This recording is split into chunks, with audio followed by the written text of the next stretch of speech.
अब खाना भी बनेगा एआई से। हिंदुस्तान में बनी एक ऐसी कमाल की मशीन जिसमें बटन दबाते ही खाना तैयार, वो भी सैकड़ों रेसिपीज के साथ। तेल, पानी, नमक, मिर्च और मसाले सब कुछ डलेगा फुली ऑटोमेटिक। कैसे और किसने किया ये कमाल, चलिए देखते हैं। जो भी आप घर पे डिशेस बनाते हैं, मान लीजिए आप भिंडी बनाते हैं, गोभी बनाते हैं, सब कुछ ऑटोमेटिकली बनाएगा। तो ये हम लोग का मोबाइल ऐप है जिसमें कि आप किसी भी डिश को सेलेक्ट करके यहाँ पे प्रोसीड कर सकते हैं और फिर जब आप नीचे जाके इसको कुक करेंगे तो यहाँ पे कुकिंग स्टार्ट हो जाएगी। कहीं बाहर गए हुए हैं और आपने वहां से इसको कमांड कर दिया, नॉश ऑटोमेटिकली कुक करना चालू कर देगा। कनेक्टेड इंटरनेट के थ्रू, ये इंटरनेट के थ्रू कनेक्टेड है। 250 से ज्यादा रेसिपीज ऑलरेडी प्रोग्राम करी हुई है। ओके, इसमें हमारे सारे इंग्रेडिएंट्स चले जाते हैं। मान लीजिए हमको पोहा कुक करना है तो यहाँ पे मूंगफली चली गई, प्याज चला गया, पोहा यहाँ पे है और देन यहाँ पे धनिया। ठीक है, ये सारे इंग्रेडिएंट्स चले जाते हैं यहाँ पे। इसको आप बस ऐसे लोड कर सकते हैं। 1 लीटर ऑयल और 2 लीटर पानी इसमें स्टोर्ड है। और जो मसाले वाला बॉक्स होता है, देखिए इसमें धनिया है, लाल चिली है, फिर उसके बाद टर्मरिक है, सॉल्ट है, ये सारे स्पाइसेस यहाँ चले जाते हैं। तो यहाँ पे आपने पोहा सर्च किया, ये आ गया कांदा पोहा। फिर उसके बाद जैसे हम ये 2 सर्विंग्स के लिए कुक कर रहे हैं तो आप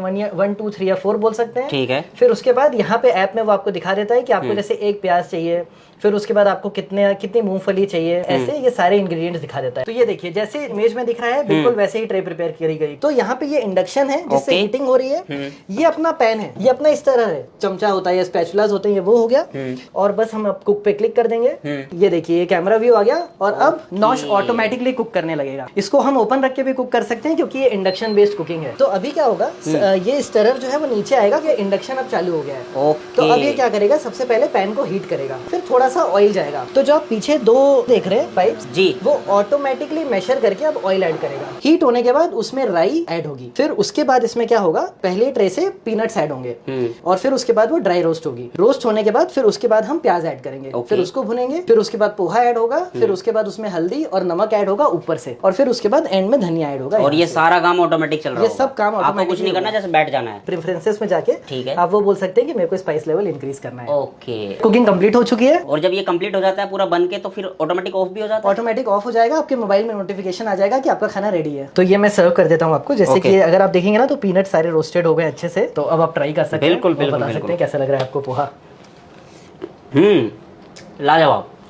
और कुक भी बड़ा मतलब अच्छा किया हुआ है, ऐसा नहीं है कि एकदम ज्यादा भून गया या कम भून गया, कुछ भी एकदम परफेक्ट है सब कुछ। फिर उसके बाद जो बहुत इंपॉर्टेंट फंक्शन है, एक क्लीनिंग बहुत जरूरी होता है ऐसे प्रोडक्ट्स का। तो क्लीनिंग के लिए आप क्या कर सकते हैं, कुकिंग के बाद कुछ नहीं करना है आपको, सिर्फ ये जो पैन है, ये स्टरर है और ये ट्रे है, ये तीनों आप सिंक में ऐड कर सकते हैं। एज इट इज ये सिंक में चला जाएगा। अच्छा, ये बाहर निकल जाएगा जी, और ये आराम से धुल जाएगा। ये फिल्टर है जहाँ पे अपना जो ऑयल है या वाटर है जो भी है ये कलेक्ट हो जाते हैं फ्यूम्स, और इसको आप 2 या 3 हफ्ते में एक बार धोने के लिए डाल सकते हैं। एक जो लास्ट है वो है अपना ये एग्जॉस्ट। तो ये जो एग्जॉस्ट है, मान लीजिए डिपेंड करता है कि आपकी दीवार किस साइड है। तो या तो आप एग्जॉस्ट ऐसे रख सकते हैं या फिर आप एग्जॉस्ट ऐसे रख सकते हैं। तो हमें रीच आउट करने के लिए आप हमारी वेबसाइट पे जा सकते हैं letsnosh.io, और वहाँ पे जाके आप प्रोडक्ट के बारे में समझ सकते हैं, हम लोग को रीच आउट कर सकते हैं। And you are based in Bangalore? हम लोग बैंगलोर बेस्ड हैं।